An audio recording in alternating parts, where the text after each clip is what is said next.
Carlos Fernández. Amigos míos, tengan todos ustedes muy buenas tardes. Bienvenidos todos al programa A Punto, la ventana plural para la discusión de las ideas. Estoy buscando la información que me parece más relevante. El día de hoy la Corte Suprema de los Estados Unidos le dio luz verde, le dio legalidad a una orden ejecutiva del presidente norteamericano que prohíbe viaje de ciudadanos de países musulmanes a Estados Unidos de América, pero incorpora a Venezuela en esa restricción que por este momento solo está dirigida a todos los funcionarios del Ministerio de Relaciones Interiores de Venezuela y a sus familiares más cercanos. Ojalá y los funcionarios de aduana de inmigración de Estados Unidos no la tomen con todos los venezolanos. La nota dice que los que tienen visa pueden llegar a territorio norteamericano porque ya fueron, revisados, pero la falta de colaboración de las autoridades venezolanas con las autoridades norteamericanas con respecto a la información de las personas que van a Estados Unidos a solicitar visa para viajar a Estados Unidos, es el argumento que el gobierno de Trump ha tenido para aprobar esta orden ejecutiva que hoy es declarada legal por la Corte Suprema de Justicia. Así que hay que estar muy atentos, mis queridos amigos, porque muchos de nosotros pudiésemos comenzar a tener problemas al tratar de ingresar a Estados Unidos. Depende de la interpretación que le dé el funcionario de inmigración. En nuestra página web, apuntoenlinea.com, los enfermeros trancan calle de Caracas y cumplieron 24 horas de paro nacional con protestas, pero esto se extiende a todo el país. El paro nacional de enfermeros es un hecho, solo están atendiendo las estrictas emergencias los trabajadores de la salud porque los salarios son de hambre. Mire, te cuento esta. Dígalo. Aquí en privado, entre ustedes y nosotros solamente. El sábado fui al mercado, me conseguí un médico amigo mío, trabaja en un ambulatorio para el gobierno regional, 2 días a la semana, son las guardias. ¿Sabe qué hace el resto de los días? No voy a dar su nombre porque él no tiene culpa del drama que está pasando. El resto de los días va a casa de un tío a hornear ponquecitos.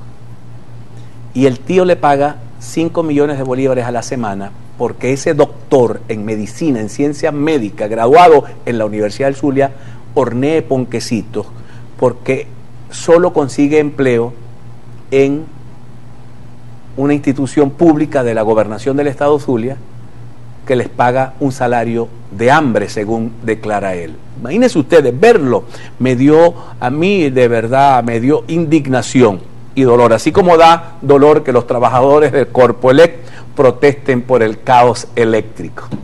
Insólito, solo se ve en la Venezuela del socialismo del siglo XXI, que los trabajadores de Corpoelec, así va a pasar con los de CanTV, uno los ve a veces, son héroes, muchos se han metido a marañar, ahora son empresarios privados. Mucha gente sospecha que son ellos mismos los que se roban los cables. Yo no creo que todos estén metidos, siempre habrá una manzana podrida dentro del saco, pero son unos héroes, uno los ve trabajando sin botas, los trabajadores de Corpoelec sin equipo de protección, sin nada. Es una cosa bárbara, mis queridos amigos. Alci, ¿cómo estás? Buenas tardes. Buenas tardes, Juan Carlos. Buenas tardes, amigos televidentes. Bienvenidos a otra edición más de A Punto, la ventana plural para la discusión de las ideas. Ciertamente, referente a la noticia, Juan Carlos, que dabas al inicio del programa, referente a esta aplicación, a esta medida que ahora es legal por parte del gobierno de los Estados Unidos, el presidente Donald Trump, inclusive el funcionario de migración, Juan Carlos, dependiendo de la frecuencia, yo estuve leyendo un poco más, dependiendo de la frecuencia que tenga la persona de entrada y salida de los Estados Unidos, él tiene la potestad de decir sí o no. Ellos son autónomos en su trabajo. Si usted es de esas personas que va 6 meses a trabajar allá y se devuelve y vuelve, espera el siguiente año, ellos te van llevando el récord y te dicen, no, este está viniendo es a trabajar. Sí. Para atrás. Para atrás. Claro, además que recuerda, todo eso es ilegal. Recuerda tú que el gobierno, el país de los Estados Unidos está muy pendiente, inclusive de las compras que uno hace, aquellas personas que tienen cuenta en el extranjero, dónde pasó la tarjeta, cuánto pudo haber gastado, si tuvo un ingreso mayor a lo que el promedio de entrada en su cuenta bancaria. Todo eso lo toma en cuenta el gobierno de los Estados Unidos para decidir si una persona entra o no entra. Además que ya, como lo hemos mencionado, el funcionario de inmigración es independiente en su trabajo. Toca la fibra, los niños se están quedando sin padres en Venezuela por el éxodo. Es una situación bastante dramática. Pedirle a un niño tímido de 11 años que definiera la tristeza parecía demasiado ambicioso tras una pausa. Rubén lo dijo todo, es como un vacío por dentro. Hay muchos niños, Juan Carlos, de 5 años hasta de 15, 17 años, niños adolescentes, chamos adolescentes, que se quedan sin sus padres porque deciden buscar un futuro distinto, tratando de estabilizarse en otro país para luego enviar por ellos.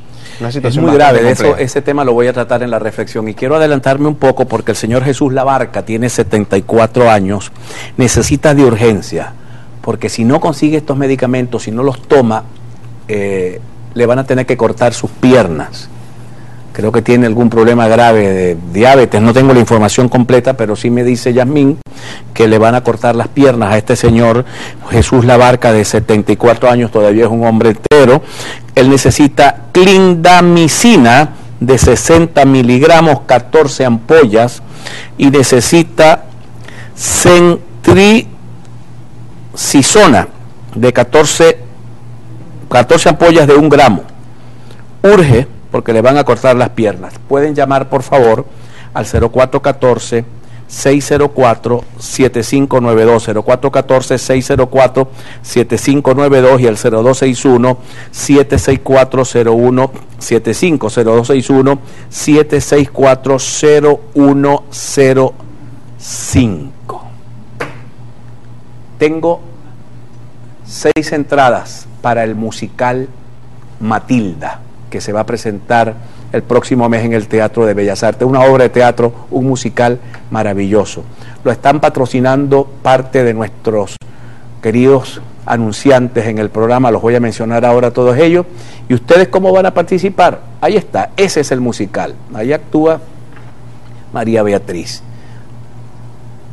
Yo les voy a decir en el siguiente segmento cómo van a hacer para participar. El que le guste el teatro, el buen teatro y los musicales, va a pasarla muy bien en el Teatro de Bellas Artes el 22 de julio viendo Matilda. Identificamos, ya regresamos. Ya regresamos. A punto con Juan Carlos Fernández. Una historia. Sí. La sangre llama, sí. Dice acá, Juan Carlos, voy en un bus del Soler para el centro y resulta que cuando voy a pagar los 20,000 bolívares del pasaje, no aceptan billetes de 500 y no tengo otra denominación. ¿Cómo va a ser? Tiene que aceptarle su billete de 500. Le guste o no al chofer, le tiene que aceptar su billete de 500 a esta señora. Noticia que rompe el celofán: Venezuela y los hijos de inmigrantes en la agenda del vicepresidente norteamericano, que llegó anoche a la ciudad de Brasilia, la capital política de Brasil, y allí se va a reunir con el presidente de ese país, el señor Temer, para discutir el tema de Venezuela. Es la tercera visita que hace el vicepresidente norteamericano, cuyo prácticamente único tema de conversación es Venezuela. Esta vez se incorpora la situación de los hijos de los inmigrantes, porque el escándalo que se formó en Estados Unidos por la separación injusta, violatoria de todo derecho humano por parte del gobierno del presidente Trump, la separación de los niños de sus padres que entran ilegales a ese país, pues generó muchísima controversia, y tan controversial fue que obligó al presidente a firmar una acción ejecutiva que obliga a mantener a los niños con sus padres mientras están en el país, aunque él ha dicho, el presidente norteamericano, que todo el que entra ilegal debe ser deportado en el acto a los Estados Unidos. Ayer leí algo interesante del senador Marcos Rubio, y esto lo tiene que ver mucho el gobierno norteamericano. ¿Por qué miles, podría decir millones de personas quieren irse a vivir a los Estados Unidos? porque Estados Unidos es una democracia sumamente estable, porque Estados Unidos es un país libre, sujeto a la ley, pero libre.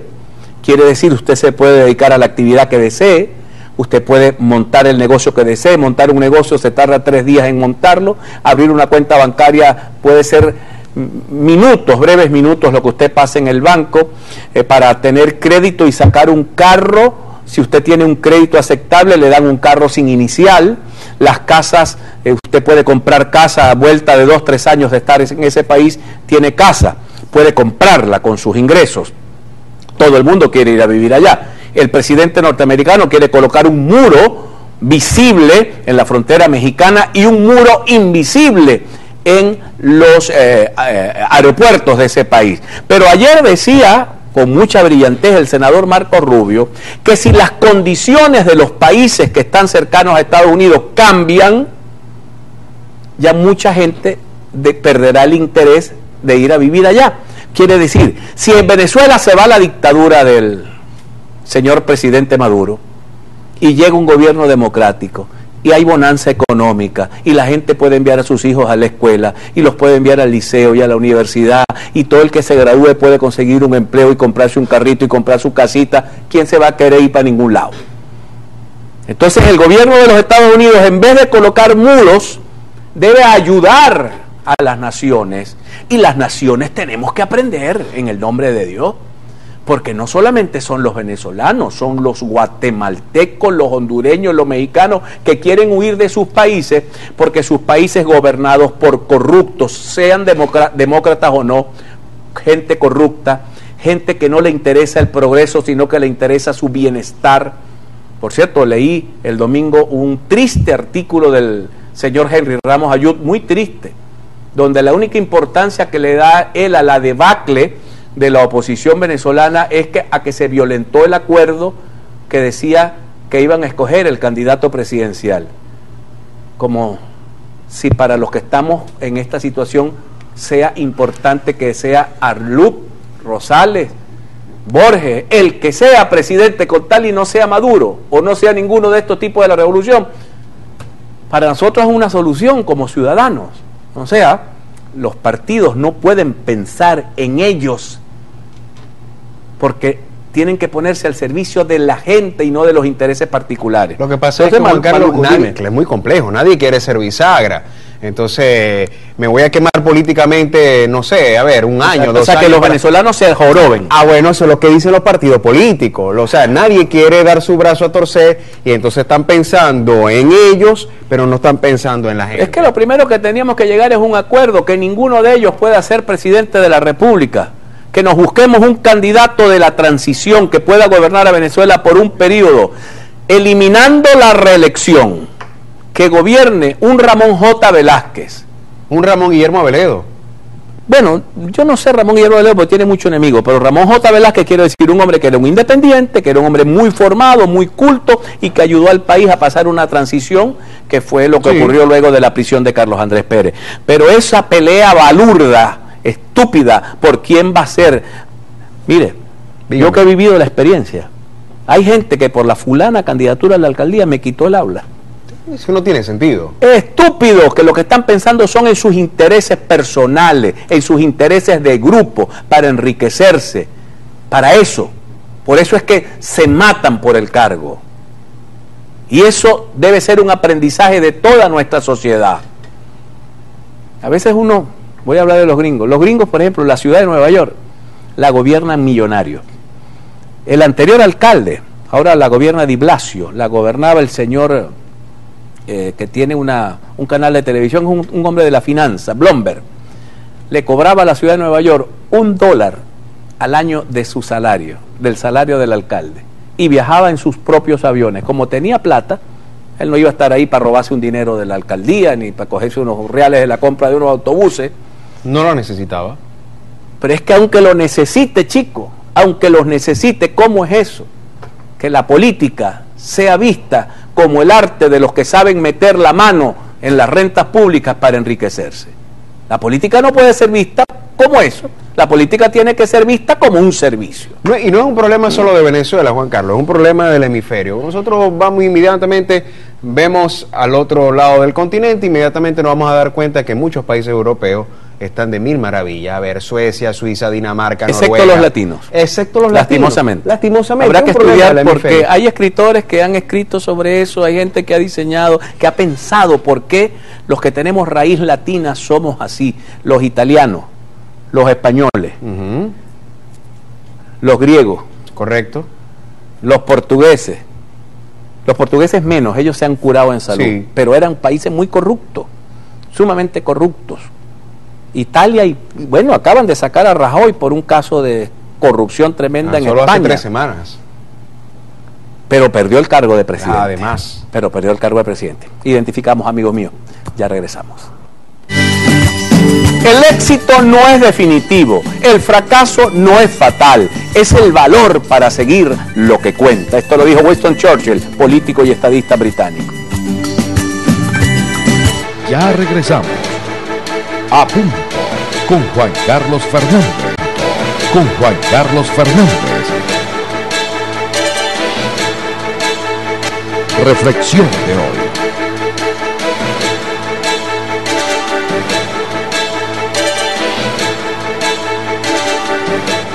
Amigos míos, quiero retomar el tema que conversaba con ustedes en el segmento anterior.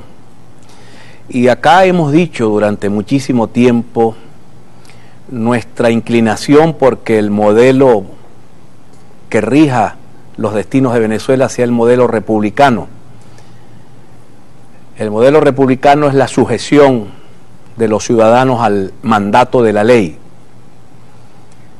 con muchas limitaciones para el Estado, disminuir los poderes de los administradores, del presidente, del gobernador y de los alcaldes, que en Venezuela, desde la independencia, les dio la manía de convertirse en reyesuelos. El propio libertador Simón Bolívar, de algún modo, también tuvo pretensiones de esta naturaleza, gobiernos centralizados, hombres fuertes al mando del poder.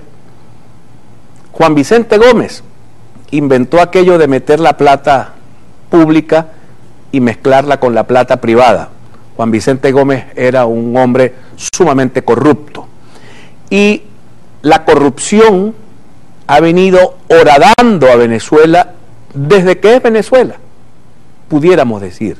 Desde que es Venezuela, la corrupción, ese deseo de vivir de lo que no es propio, no solamente corresponde al ámbito de lo público, también en el ámbito de lo privado ocurre, solo que en el ámbito de lo público corresponde a los bienes que son de todos. Cuando un administrador de una empresa privada roba a los accionistas se entenderán con él en los tribunales. Pero cuando un político en el poder roba a los ciudadanos quedan prácticamente indefensos si no hay una ley que sea capaz de sacarlo de poder y meterlo en una cárcel. Y esa es la, digamos, en mi opinión, de las cosas que debemos comenzar a valorar los venezolanos. Quiere decir, nosotros deberíamos desarrollar un sistema de cosas donde el estándar mínimo de vida del ciudadano venezolano, del que trabaje, del que estudie, no de los vagos, no de los sinvergüenzas, no de los mantenidos, sea bueno. Cuando les hablaba de la sociedad norteamericana, un trabajador, un obrero norteamericano que gane $1.500, que es más o menos el promedio de lo que puede ganar un obrero, tiene carro, puede comprar carro. No podrá comprar 2, pero comprará 1.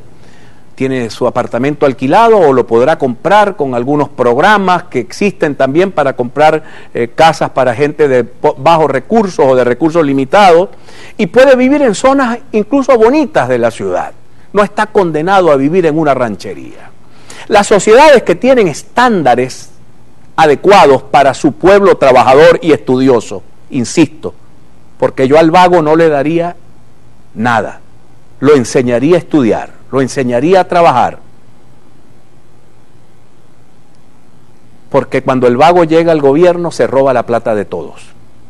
Por eso cuestionábamos, a partir del artículo de Ramos, que coloca como muy importante la elección del candidato presidencial, ¿qué le interesa a este señor que le van a cortar las 2 piernas porque no consigue una medicina, que Ramos o que fulano o que sutano sea candidato presidencial? Ese señor lo que le interesa es que este país cambie, para que en un hospital público o que sus hijos en un hospital privado le puedan pagar el derecho a la vida, o que el hospital público, el Estado, con el impuesto de los ciudadanos. Porque aquí también tenemos un problema, mis queridos amigos, que nosotros no tenemos un concepto claro y definido sobre lo que es lo común. Lo común son las plazas son de todos y hay que cuidarlas. Las calles son de todos y hay que cuidarlas. El dinero que pagamos con los impuestos y lo que corresponde a la renta, eso que llaman la renta petrolera, que no es renta, porque a mí me parece que renta es como dejar algo ahí que engorde. El petróleo hay que sacarlo, producirlo, procesarlo y exportarlo o convertirlo en otro tipo de bienes. Pero todos esos ingresos son los que los ciudadanos contribuimos al pote común. Y el pote común tiene que servir para que el Estado cumpla sus funciones adecuadamente. Que haya un cuerpo de policía adecuado, que hayan tribunales que funcionen conforme a la ley, donde se juzgue con derecho a la defensa de los ciudadanos, que haya un sistema carcelario, que haya un sistema escolar, hasta el nivel que se pueda entregar la beca gratuita al estudiante, porque una sociedad que necesita desarrollarse necesita que su gente vaya a la universidad. Pero yo, por ejemplo, le daría a un estudiante universitario, ¿cuántas materias tiene tu carrera? 40. Aquí tienes 40 tickets. Los ciudadanos te estamos becando. Por cada materia que te raspen, la pagas tú. Porque tú no vas a vivir de los ciudadanos que te están pagando la beca. Tú tienes que cumplirle a los ciudadanos que te están brindando la oportunidad de estudiar en una universidad. Y cuando se trata de nosotros, los que queremos y deseamos asumir lo político como una acción de vida, hay que exigir la decencia, pero no como un anhelo de la sociedad. No, chico, la ley tiene que tener los parámetros.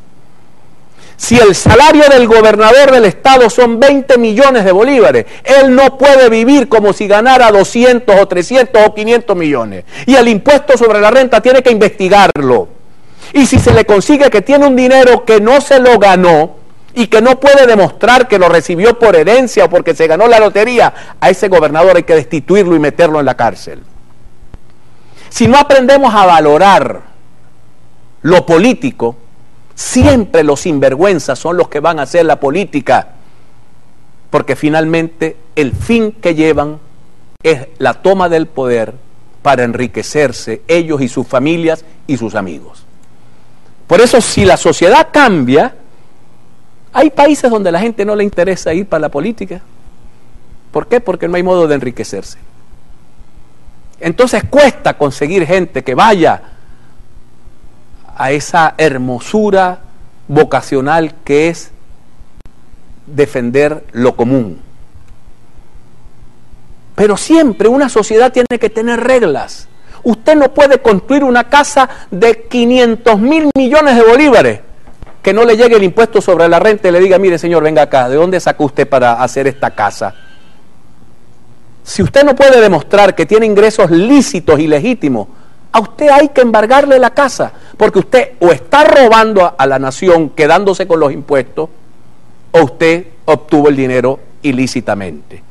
Pero esta sociedad nuestra, que se ha convertido en una sociedad de aquella vieja frase francesa, dejar hacer, dejar pasar, el laissez-faire, creo que se pronuncia de este modo, donde no valoramos, donde si el político carga, y en esto insisto porque son las cosas demostrativas, carga una camioneta de ultralujo con 2 choferes y 4 guardaespaldas y no tiene cargo público que le dé esos privilegios, la gente dice, este sí es el que me conviene porque este tiene como. Pero si el político anda en un carro sencillo con los problemas de todos los ciudadanos, dice, ese es un pendejo, aunque tenga 10 títulos universitarios encima. Por eso el país no va a cambiar mientras nosotros no tengamos otra perspectiva de lo que queremos ser como ciudadanos y de lo que queremos ser como sociedad. Y eso va no para el político, va para el rector de la universidad pública y para el de la privada, va para el maestro de escuela, que cuando llega el camión con la comida del comedor, al otro por detrás sale el maestro con 4 bolsas con pollo para llevar a su casa. Si la sociedad no maneja parámetros éticos y legales, ¿cómo vamos a ser un país que valga la pena decir que se llama país? Muy difícil, mis queridos hermanos. Por eso, ojalá y los próximos acuerdos a los que llegue nuestra oposición democrática sean los acuerdos no para ver quién va a ser el presidente. Nos importa a los ciudadanos un comino quién sea el presidente, porque aquí no se trata de quién va a ser el presidente. Aquí se trata de valorar al conjunto de hombres y mujeres que van a timonear este barco para sacarlo de este mar de los sargazos en el cual estamos viviendo. De eso, en mi opinión, se trata. Por eso vale la crítica que le han hecho al artículo de Ramos Ayub, porque en el fondo fue triste. En el fondo fue un artículo triste. Lo único que importaba era elegir un candidato presidencial. Le van a cortar las piernas. No va a poder ser presidente nunca. Identificamos y ya regresamos. Ya regresamos. A punto con Juan Carlos Fernández. A punto con Juan Carlos Fernández.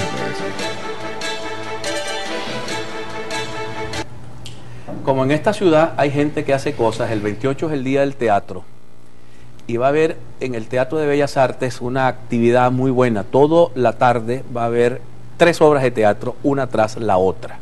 La estoy tratando de abrir acá, porque también la Universidad Rafael Urdaneta tiene este miércoles a las 6 de la tarde, totalmente gratuito, el 7º concierto de la temporada 2018 del ciclo de solistas de la propia Orquesta Filarmónica, porque nosotros teníamos una filarmónica en Maracaibo y desde el gobierno de Arias, lastimosamente, Giovanni Villalobos la convirtió en un cuarteto. Filarmónica y sinfónica. Teníamos filarmónica y teníamos sinfónica. La Orquesta Sinfónica de Maracaibo, una maravilla, y la convirtieron en un cuarteto. Con nosotros, Nickmer Evans, a quien respetamos en lo político y en lo personal. Él viene, lo llaman por ahí el chavismo crítico. Yo no sé qué es eso. Yo creo que tú andas en otra onda, pero bueno, bienvenido al programa. Y un poco para que hablemos sobre el momentum que estamos viviendo, que visto desde lo que hace la comunidad internacional se ve relativamente muy bien, pero visto desde la comunidad nacional no se ve tan bien. ¿Cómo está el momentum político, Nickmer? Bueno, imposible no responderte la primera parte, después hablamos del momentum. Mira, el 70% de este país en algún momento votó por Chávez. Yo soy parte de ese 70%. ¿Y yo? Claro, y en algún momento nos dimos cuenta que había errores. Fuimos críticos en el gobierno de Chávez. Claro, yo fui del chavismo crítico porque yo era crítico con Chávez, dentro del gobierno de Chávez. Chávez muere, asume el gobierno Nicolás Maduro y nos fuimos. Dijimos, ese camino que se va a agarrar es el peor camino. Si ya con Chávez la cosa se estaba desviando hacia del proyecto original, ya con Maduro eso era irretornable. Por lo tanto, trascendimos del chavismo crítico. Nosotros, incluso en algún momento hablamos del chavismo democrático, pero hoy lo que somos es ciudadanos venezolanos que estamos padeciendo exactamente lo mismo que todos los demás y que somos víctimas absolutamente del desmadre que está sucediendo en este momento en relación al hecho de que no alcanza el salario, el hecho de que uno no puede tener ningún mantenimiento de la calidad de vida, que no hay posibilidad de tener salud ni ningún tipo de seguridad. Pero es interesante poder delimitar esto, porque fíjate tú, yo recuerdo Chávez, cuando sale de la cárcel en el 96, comienza a recorrer el país. Era un Chávez que a mí me confundía. Yo era militante del Movimiento Bolivariano Revolucionario Centro y yo estaba con la línea de la tercera vía. Chávez hablaba de Tony Blair, de los laboristas ingleses, claro. Sí. Pero de pronto se fue a visitar a Pérez Jiménez a Madrid, pero cogió para Cuba y le encantaba irse a reunir con la FARC en Colombia. Entonces yo veía, por eso yo llegué hasta el 2000, pues este tipo no es honesto, porque no puede estarse con los laboristas ingleses, con las Fuerzas Armadas Revolucionarias de Colombia, con Marcos Pérez Jiménez al mismo tiempo, porque son las antípodas de la política. Marcos Pérez Jiménez era un dictador pero desarrollista, un dictador de derecha. La guerrilla colombiana, que terminó convertida en un cartel de narcotráfico, con unas ideas que finalmente mira dónde han llegado. Y Fidel Castro poco podía aportar al desarrollo de Venezuela. Pero bueno, estamos en estos tiempos. Ahora sí quiero que me hables del momentum. Mira, yo creo que esto es un momento de inflexión importante en la política venezolana, fundamentalmente por la realidad económica del país. La economía política está determinando la realidad del país en este momento. Aún a pesar del poder de facto y la instauración de una dictadura del siglo XXI, una dictadura en donde tú y yo podemos estar al frente de una cámara y decirle dictadura, pero no sabemos si afuera nos va a esperar el SEBIN, o si el programa sale mañana. Pero seguimos avanzando en función de que quienes tenemos concepciones democráticas en algunos momentos podemos avanzar, otros lamentablemente han tenido que irse del país, otros están presos, otros han vivido en carne propia efectivamente el rigor de lo que es un gobierno autoritario, y sobre ese marco hay una desestructuración de la conducción política opositora que tiene una gran y extraordinaria oportunidad de poder revertir y generar un cambio, pero el control social y todo el poderío de un sistema que ha logrado permear el tejido social ha logrado permanecer en el poder aún a pesar de las mayorías y aún a pesar de la vocación democrática del pueblo venezolano. ¿Qué ha sido el hecho fundamental que ha logrado esa desestructuración a la cual te refieres de la oposición democrática? Mira, son varias cosas. Primero, en cuanto al logro de la preservación del poder, es el manejo de un discurso ideológico que va contrario a la acción del mismo gobierno, la búsqueda del control de los recursos del Estado y la pérdida absoluta de estos recursos, pero en un desfalco colectivo, en donde nos han hecho incluso ser cómplices a juro del desfalco a la nación. No olvidemos los cupos de Cadivi. Entonces invitaron a la mayoría de la población venezolana que utilizó esos cupos. Yo en verdad no utilicé nunca el cupo, pero bueno, pero pude haberlo utilizado porque era un derecho en su momento, a ser cómplices del desfalco a la nación.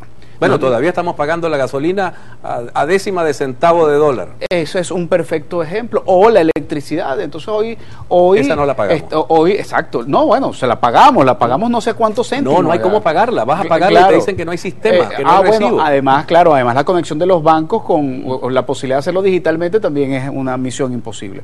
Entonces, es una cúpula corrupta, es una cúpula depredadora de cualquier tipo de vocación de desarrollo de una sociedad, que forza a los demás a ser clientes de esa depredación.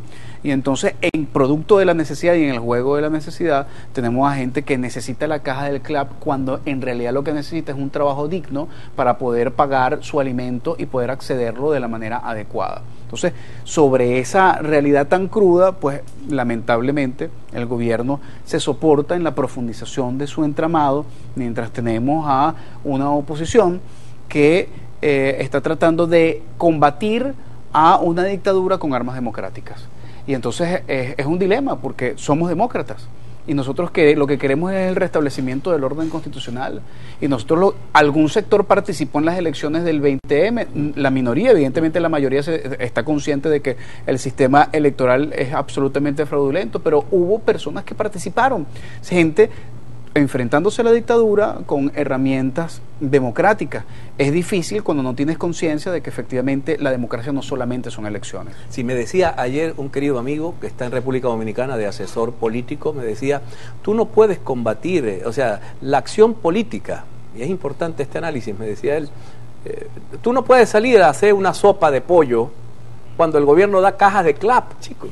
Tú no puedes salir a pretender hacer política entregando una medicina cuando el gobierno, cuando quiera, llega con el camión con las medicinas. O sea, populismo contra populismo. Fuego y gasolina en el mismo sitio.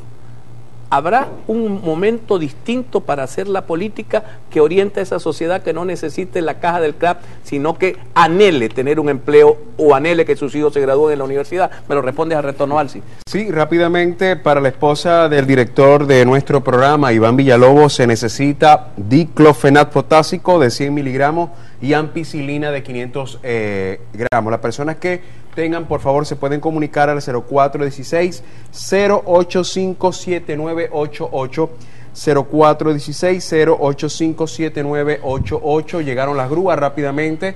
Lisandro Cabello informó que en los próximos días iniciarán los trabajos en Termozulia. Este martes 26 de junio llegó el buque de la carga con las grúas que servirán para la instalación de la turbina generadora de electricidad de Termozulia.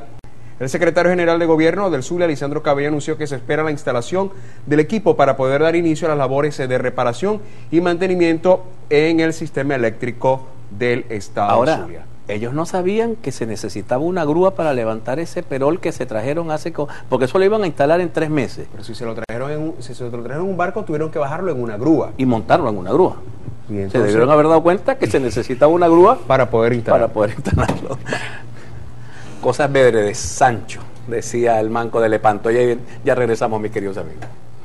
Servicio público. Alexis González necesita con carácter de urgencia amiodarona. Comunicarse al 0416-5030-312. Antonio Cañizares necesita con carácter de urgencia amiodarona, valsartán o nifedipino. Sulfato de magnesio, Inderal. Comunicarse al 0416-7088-554. Javier Parra necesita para intervención quirúrgica kit de laparotomía, Gelco 18, compresas, Esferón, Propofol, Microsolán, sutura de nylon, sutura de Vicril. Comunicarse al 0426-762-6779. Elaine Mosquera necesita con carácter de urgencia atorvastatina, metformina, Neuriza. Comunicarse al 0424-627-2240. Gilberto Núñez necesita con urgencia complejo B, gotas de glaucotensil, Dovet, Microcer, Losartán, Glucofast. Comunicarse al 0414-631-5319. Ya regresamos. A punto con Juan Carlos. A punto con Juan Carlos Fernández. Continuamos, mis queridos amigos, conversando con alguien que tú eres como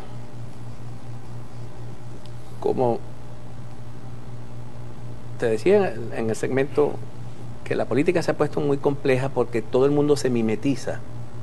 Te pasas de un partido para el otro y para el otro y para el otro y da igual porque la política no se diferencia. Pero yo veo que tú tienes una línea de acción y quisiera entrar un poquito de eso, dejar la pregunta que deje en el aire, entrar un poquito, ¿cuáles serían las herramientas políticas para salir de la crisis, pero no salir solamente de la crisis? Porque también hay que hacer un país que tiene que ser distinto al que teníamos antes de Chávez, posterior al Chávez y posterior a Maduro. Mira, Juan Carlos, comparto contigo, estaba muy pendiente de tu editorial, porque yo creo que uno de los elementos fundamentales, lo discutíamos la semana pasada, aquí está Pavel Mudarra conmigo, que también es del secretariado del Frente Amplio, está Ángel Godoy, que también es del Movimiento por la Democracia y la Inclusión, está Viviana, que también es nuestra representante acá en el Estado.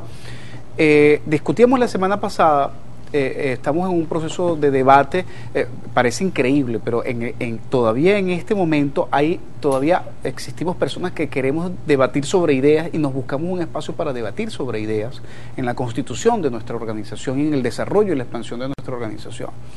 Y en la revisión del documento había muchos elementos sueltos de la discusión sobre la ética de la política, pero no estaba la ética de la política expresada.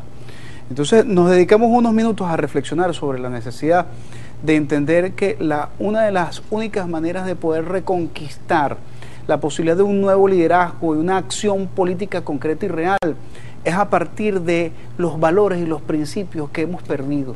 La política se ha convertido en un mecanismo de mercantilización de los principios y de las acciones políticas.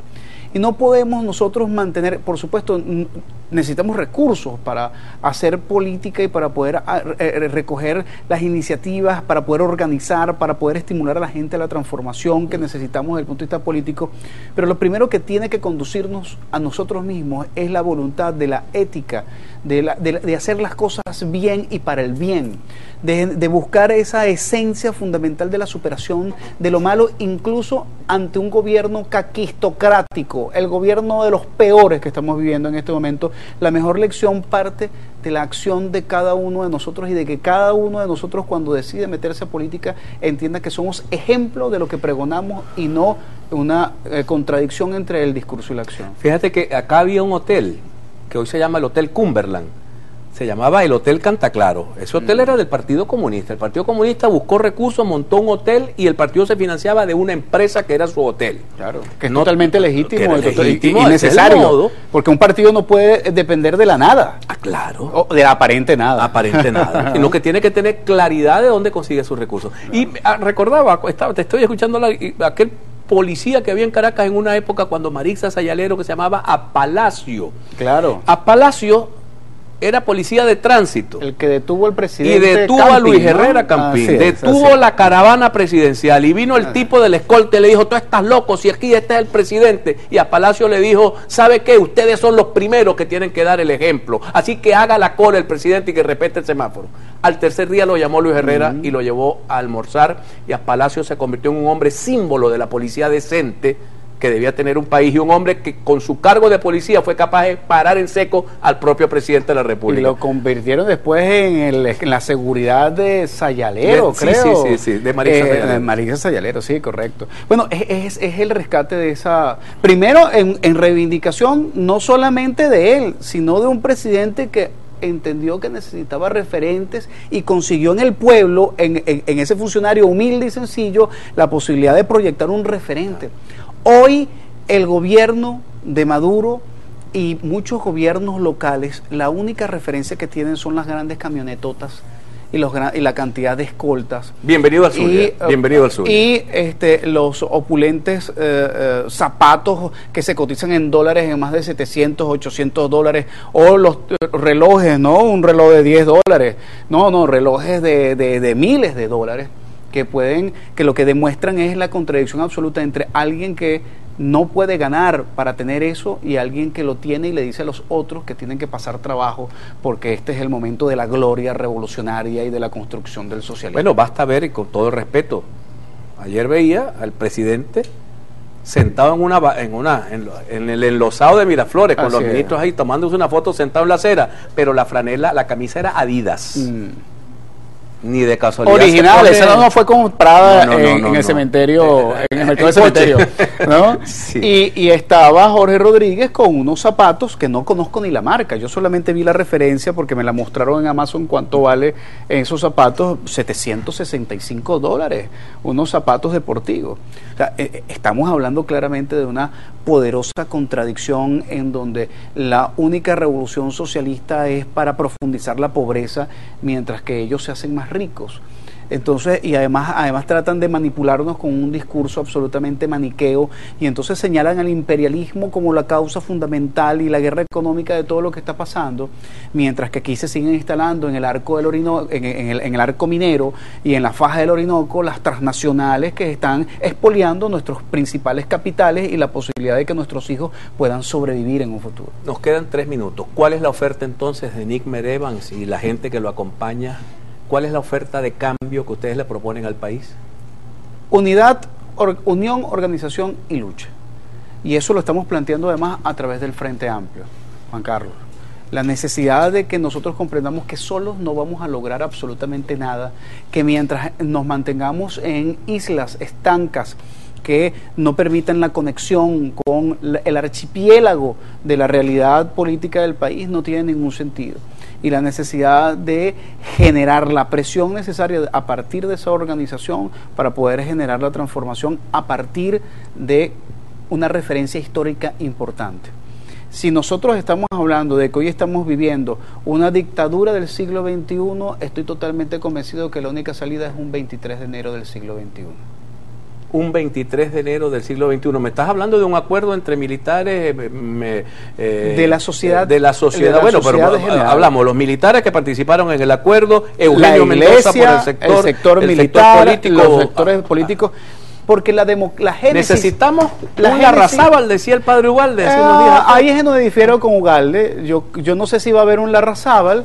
Yo lo único que puedo estar seguro es que nosotros, por eso es del siglo XXI, no puede ser del siglo pasado, no vamos a repetir el 58, pero lo que sí necesitamos es generar las condiciones para que haya una transformación democrática, profundamente democrática, que no necesariamente es electoral, aunque si vienen las elecciones y es la vía para la resolución del problema, bienvenida a las elecciones. Lo que no sabemos es si las elecciones es antes o después de la renuncia. Lo peor que uno puede plantearse, diría Carlos Alberto Montaner, es un país ideal, porque el país ideal está hecho por ingenieros sociales, que son los tipos que le planifican hasta la vida de la gente. Pero apartando a Carlos Alberto, ¿cuál sería el país en el cual vivirían los ciudadanos si tus ideas se pusieran en práctica? Un país en donde la gente pueda vivir de su trabajo. Sencillo. Partir del principio fundamental de que lo esencial para tener vida es poder ganar el fruto de esa vida como consecuencia del trabajo, y que haya una sociedad que valore ese trabajo y que haya un Estado que cumpla su función, que es preservar la vida y las condiciones para que la gente pueda vivir de su trabajo. Hoy necesitamos que la gente pueda vivir de su salario, y hoy lamentablemente el venezolano no puede vivir de su salario, y eso implica afectar la dignidad. Por lo tanto, la consecuencia de poder vivir del trabajo de manera digna es tener dignidad. Entonces necesitamos un gobierno además que nos permita desarrollarnos democráticamente para el desarrollo de la dignidad de todos los venezolanos. Muchas gracias, Nickmer. Muchas gracias por haber venido. ¿Ustedes recuerdan aquella vieja frase: yo soy pobre pero honrado, a mi familia la levanto con el sudor de mi frente, a mí nadie me da nada? Éramos otro país. ¿Con qué cierras el programa? Con una buena noticia para el estado Carabobo. La Cava pone en marcha Hidro Drácula para todo Carabobo. Escuchen esto: Rafael Drácula La Cava lo hizo de nuevo. En esta oportunidad compró 10 gandolas a poner en marcha el servicio de Hidro Drácula, con el cual atenderá a las familias y comunidades afectadas con el suministro de agua en Carabobo totalmente gratis. 45.600.000 litros de agua al mes para las familias de Carabobo. Trajo los autobuses y ahora trajo ¿será que vamos a pedir que los traigan a la Cava un rato para acá? Porque hay algunos que ni lavan ni prestan la batea. Dios los bendiga, mis queridos amigos. Nos vemos mañana. Pásenla bien. Gracias, viejo. Falta ahora es que importe el agua.